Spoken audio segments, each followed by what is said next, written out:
মজা হইছে? মজা হইছে? Yes, yes.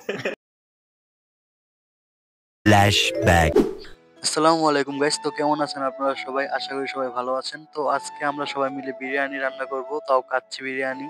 তো ভিডিওটি স্কিপ না করে অবশ্যই পুরোটা দেখবেন। তো কাচ্চির জন্য গরুর মাংস নেওয়া হয়েছে, আর গরুর মাংসের উপর টক দই আর যা যা মশলা লাগে যাবতীয় মশলা দিয়ে দেওয়া হলো। তো এখানে অনেক পদের মশলাই ব্যবহার করা হয়েছে, কিন্তু কোন মশলার কি নাম সেটা আমি সঠিক জানি না, তাই বলতে পারলাম না। তো মশলা মাখানো শেষে ভালো মতো ম্যারিনেট করে 30 মিনিটের মতো রেখে দিতে হবে। তো এই 30 মিনিটের মধ্যে আমরা অন্য কাজগুলো সেরে নেব। তো প্রথমে চুলায় আমরা প্যান বসিয়ে দিলাম, তারপর পেঁয়াজ, এখানে পেঁয়াজগুলো বেরেস্তা করা হবে। আর এই পেঁয়াজ বেরেস্তার কাজ আমার ছোট বোন করছে, কারণ আমি জীবনে এটা করতে পারবো না ভাই। তো পেঁয়াজ বেরেস্তা করা শেষ, এখন আলু ভাজা হবে। তো এখানে আলু নেওয়া হয়েছে, আলুর উপর হলুদ মরিচ আর লবণ দেওয়া হলো, এখন ভালোভাবে মিশিয়ে এগুলো ভাজা হবে। আর আমার কাচ্চিতে মাংসের থেকে বেশি আলুই বেশি পছন্দ। কাচ্চিতে মাংস থাকুক আর না থাকুক, কিন্তু আলু অবশ্যই থাকতে হবে। তো আলু ভাজা শেষ, এখন আমরা ম্যারিনেট করা মাংসটা রান্না করব। তো চুলায় একটা কড়াই বসিয়ে দিলাম, আর সামান্য পরিমাণ তেল দিয়ে গরম মশলা অ্যাড করে দিল। তারপরে ম্যারিনেট করা মাংসটা কড়াইতে দিয়ে দিলাম। তো এই মাংসটা একদম পারফেক্ট ভাবে রান্না করতে হবে, কারণ এই মাংসের স্বাদের উপরে ডিপেন্ড করবে কাচ্চির স্বাদ। প্রায় 1 ঘন্টা লাগিয়ে এই মাংস কষানো হলো। তো মাংস থেকে যে পানিটা ছেড়েছে ওই পানি দিয়ে মাংসটা সিদ্ধ করা হয়েছে, তাই বাড়তি কোনো পানি অ্যাড করতে হয়নি। পুরো 1 ঘন্টা সময় নিয়ে মাংসটা রান্না করা হলো।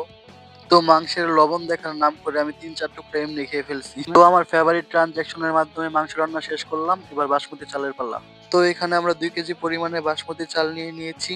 আর এই চাল রান্না করতে বড় হাঁড়ির প্রয়োজন, আর বড় হাঁড়ি দিয়ে গ্যাসে রান্না করা যাবে না, তাই আমরা মাটির চুলায় শিফট করলাম। তো চুলায় আগুন জ্বালিয়ে পাতিল বসানোর পরে আমার অবস্থা খারাপ, চোখের পানি আর নাকের পানি এক হয়ে গেছে। যাই হোক, কাচ্চি রান্না করতে হবে। তো পাতিলে আমরা পানি দেওয়ার পর কিছু গরম মশলা এবং তেজপাতা অ্যাড করে দেব।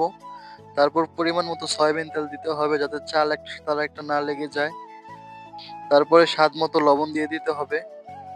লবণ দেওয়ার পর হালকা নাড়াচাড়া দিয়ে ঢেকে দিতে হবে। তারপর পানি গরম হয়ে গেলে এখানে বাসমতি চাল দিয়ে দিতে হবে।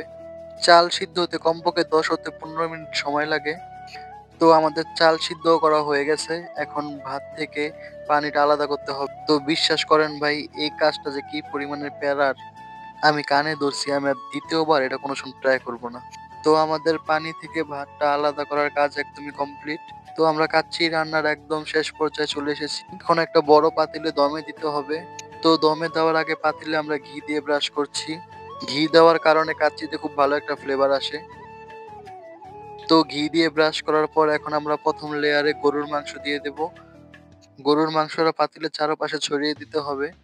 গরুর মাংস দেওয়ার পর এখন গরুর মাংসের উপরে আমরা ভাত দিয়ে দেব।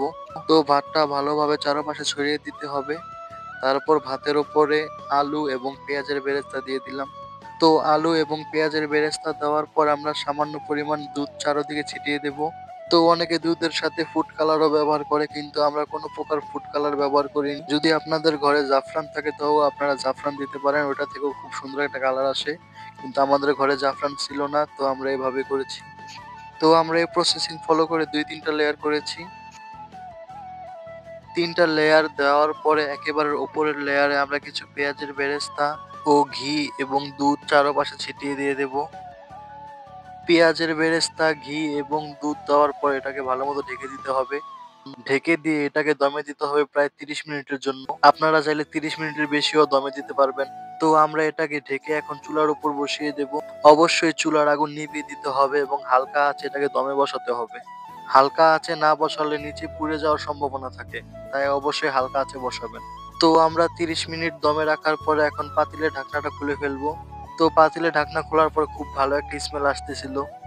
তারপর আমি নেড়ে চেড়ে দেখলাম নিচে পোড়া লেগেছে কিনা। আলহামদুলিল্লাহ, নিচে পোড়া লাগেনি। তো ফাইনালি আমাদের গরুর কাচ্চি এখন রেডি, এবার পরিবেশন করার পালা।